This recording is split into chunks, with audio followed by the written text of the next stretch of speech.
mathematically talagang Edith. inano niya. Edith. Okay, so standard muna ito. Ay. Oh, I like Nothing this. too fancy. Pwede mag-Valentina ang Falcon Safety Bren dahil lang dun sa Edith pwede niya kopyahin.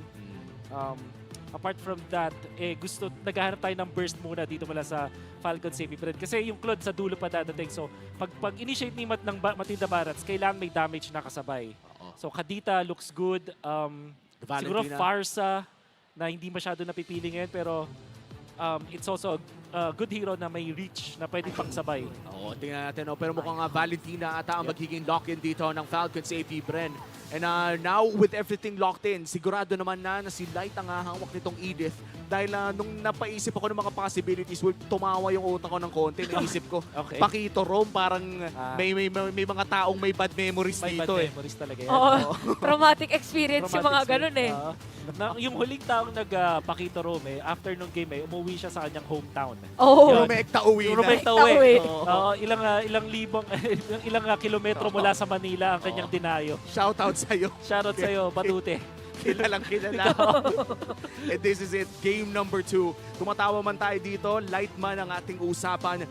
Heavy gut ang matchup na to dahil kung sino man ang makakuha ng match na to, kung sino ang mananalo sa best of 5 ay makaka-qualify sa MSC. This is not an easy feat. Ito yung tipo na talagang masasabi natin na milyon-milyon ang nakasalalay sa laban na to. O, tsaka napaka-importante talaga dito kung paano mo i-stand ground na ganito kaming klaseng team ngayon na kaya namin regardless kung anong klaseng strategy yung ilalabas sa Hindi tuloy umabot yung guiding wind at di niya naligtas sa kanyang teammate. At dahil dyan, lamang ata sa Turtle Fight, ang RSG Philippines. Sinimulan na agad ito ni Demon Kite. Light still, level 3. Binalibag agad si Few. Oo, pero napipigilan din si Owen kanya-kanyang zone dito ang ating mga players. Light is gonna be down at makatutuloy-tuloy pa rin. Cal DC ang makakakuha dito ng bagong. Napilitan na mag-flicker out si Nats pero hindi pa tatakasin dahil matatamaan ng missile experts. Tapos diretso pang kill para dito sa Falcons AP Bren. Kakainin ka sa ilalim ng tore mo, tas lilipad din lang palayo eh. Iba ihahati do. Pero wait lang,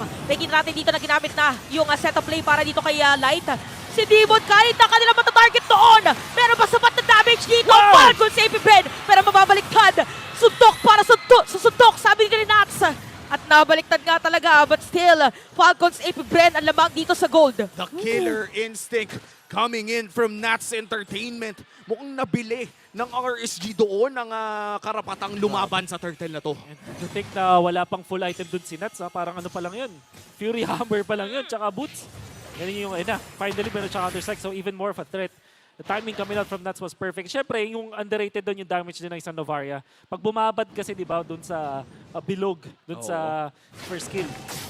Doon sa isang... Parang nanunusok. Oo, sakit. May Tumagal ka. bagsak pa kasi yun eh. Parang Oo. may bawang, parang sinturon ni Judas na may bawang sa Biglang dulo. puputok. Oo, may putok. Oo. Biglang may putok na. Masama yun. Mahirap yun, Pagka boss. ganun, kailangan mo maligo, boss. Pero mukhang, ayan na nga, RSG, hindi pa rin. Ang ating dalawang kupunan. No primal wrath Aray. available para kay Few at na-poke pa nga siya ng Astral Recall. At ayan na nga, yung laban, si Kyle TC kumain na. At dumediretso na nga dito yung Dragon pero tuloy-tuloy lang dito pag poke light. Mabipilit na mag-flicker out. Na-target ni Flap TC si Kusei pero si Cal TC mawala na buhay doon at from the back! Super Marco with the blazing do it pero Light ang magbibigay ng liwanag para dito sa RSG! Nakidlatan ng isa, makakatakas na sana si Super Marco. Pero habang nangyayari ang lahat, sinay ko pa ni Nats yung mid lane wave at wala nang magto-turtle dahil dun. Trabaho lang daw Ang maraming tak, namatay pa nga si Super Marco. Pero Astral Echo, dalawang matatamaan si Demon Kite ay binalik sa loob ng jungle at tinakot pa nga. Parang focus fire yata Oh, dito no. para sa ating dalawang komunidad. Pero pagbalik ng laban natin, nandito na yung Dragon at gagamitin pa nga yung ulti mga skills doon. Pero yung alam para mababaliktad pa yata. Flap TC ay tuloy-tuloy pa rin. Habang si Kusei meron konting buhay. Aqua mapatay din si Flap TC at si Ogun para masusunod na rin. Habang si Nats pala ang kabalit!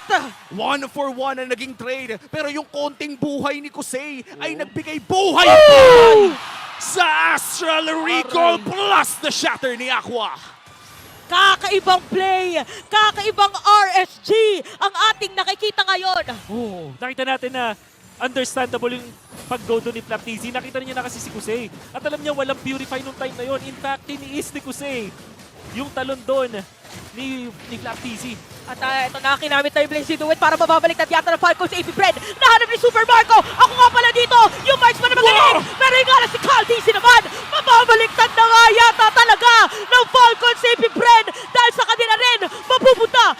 fight kung saan gumamit ng Dragon si Flaptizi.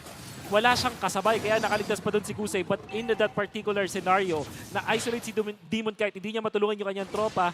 Tapos napuntaan sa likod ni Super Marco with that Purify as well to secure the team fight.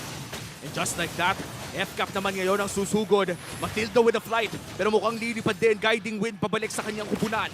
That's the Lord taken down by the Star Shatter. Pero mukhang tutuloy pa rin. Malayo, pero mukhang sama-sama jutsu ang makikita natin mula sa RSG at nang zone out na nga ang Falcons. AP! Nakinabahan naman ako doon, Super Marco! Grabe mga pagtalon, pero napakagandang Astral Echo dahil 4 ang tatamaan nun. Si Ogwen tatalunan, pero ginamit na dito yung Detonas. Welcome habang si Pew wala ng buhay doon. Si Ogwen ibilit na mag-dash away, merong stun. Si Nats ay medyo mawawala ng buhay, hinahabol at hindi itutuloy. Parang maingat talaga ang mga players ngayon at marere. Ito na. Babalik na tayo sa Lord fight na to at nangangalahati na nga ang buhay. At mukhang ipagre-reset ito ng Falcons AP Brent. Si Light, hindi tatama ang kanyang Earth Shatter. Oo, dahil kalahati din yung buhay niya doon at mahahanap pa ni Ogwen kung nasaan yung ibang mga players. Natagpuan na si Kusei pero merong Astral Echo na gagamitin. Meron pa knockout from the Lord! At sakto si Super Marco pa yung nakuha. Pero ito rin sinasabi natin, zone out para kay Flaptizi. May bawi lang din naman. Patay si Kusei. Pero nakapap tayo ngayon ng ating mga manlalaro. Napakagandang poke para dito kay Nats at tuloy-tuloy lang. Pero yung mga players dito ng Falcons AP Bren, ginamit yung Circle Eagle. Nats dito hindi na makakatakas pa! Isa lamang ang matitirang buhay for RSG Philippines. Agarang nawala si Super Marco, pero bigla namang nag-counterplay si Flaptizi. And unfortunately for RSG, hindi rin maganda yung lanes nila.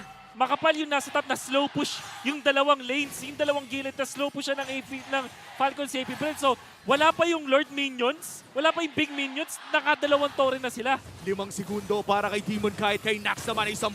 Pero nandyan na si Kusei at grabe na yung bawas, mapapaaray ka talaga kapag natamaan ka nun. Oo, nangalahati na agad na depensa. Demon Kite ay nahanap na rin ni Ogwen. Itutuloy kaya ito ng Falcons. At nandito na nga nakapwesto mga players. Pero napiti ka ng damage dito si Few and even Super Marco. So ire-reset na lang muna. Parang napanood na natin to nung huling Lord. Pero talaga nagkakapaan lang muna ang dalawang koponan. At medyo lugid sila dito, no? Dahil yung mga waves ay nagpupush na Exactly. tuloy-tuloy. Few! At nakikita lang natin dito na meron na target. Pero si Nats, sino nga ba talaga target niya? Few is gonna be down habang yung Lord ay tinutuloy pa rin. Mapupunta kay Demon Kite. Tapos si Kusei merong free hit doon kay Flaptizi. Nats is gonna be down. Mamatay na ba talaga dito? Kusei with a kill. Kyle DC dito ang hahabulin nila. Mababaga pa nga yata dito. At pasok. Itutuloy ba? At tignan mo naman yung damage na nagagaling dito kay Super Marco. Mukhang may gante ang Falcons AP Bren. Lumipad na pabalik. At tignan mo naman yung damage na itutuloy pa nila. Kailangan na atang respetuhin. Pero si Light ay babagsak. Spear lands on one. Kusei is the way! Double kill pa nga para sa kanya. Mawala ng immortality pero meron siya makakasama. Light ang magtatapos dito na pagkapatay sa kanya. Pero habang nangyayari ang lahat ng iyon, ang Lord ay nagmamarcha na rin dito sa may bandang ibaba. 10 segundo kay Flaptizi. Sa ngayon, si Few lamang ang dedepensa. Halimaw mag-Moskov. Etong si Kusei, yung timing niya doon, at napakagat niya pa rin yung ultimate niya doon kay Kaltizi, yung Falcons AP Bren. Halimaw mag-Moskov, min.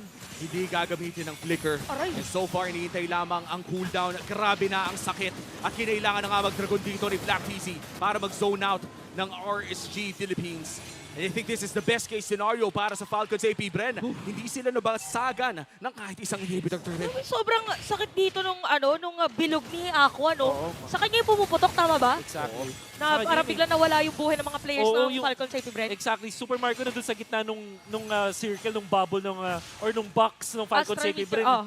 Tapos parang paikot-ikot siya, nag-aabang kasi siya. Hindi mo pwede masisi Marco kasi ang dami niyang iniisip. Iniisip pa rin niya si Nats doon sa moment na yun. Aray. Woo! Tignan mo naman yung shred na nanggagaling sa kamay ng RSG Philippines. Si Light, half HP. That's one inhibitor. Dance. Ang Falcons AP Bren, lalamang pa rin unless maunahan sila. Hindi na yata talaga kailangan ng Lord Dance dahil mawala Kusei! na si Kyle DC pero sumipat ng Kenji. Si Kusei ang target nila, Kyle DC is down. Tapos dito meron pa shutdown pero nakakapatay yung mga players natin ngayon. Super Marco Marco! with a shutdown. making a double kill. At biglang pinasok na nga, it's the blazing duet by Super Marco. At itutuloy pa niya si Nats. Hindi na ata makakasapak mapalayo, pero the counterplay with the Wind of Nature. Pero- Buhay pa rin siya. Pero nakabang din dito si Ogwen. Hahabulin at gagamitin ng Circling Eagle. Nuts ay makukuha din nila. Ang tanong dito, maglo-lord pa ba ang Falcons AP Bren? O tatapusin na ba nila? Demon Knight laban sa Hive. Sapat nga ba talaga dito ang puwersa ni Demon Knight para madepensahan at maklear ang minion wave? At unti-unti na ngang sinisira dito ang base dahil pantay ang laban. Falcons AP Bren! Activated na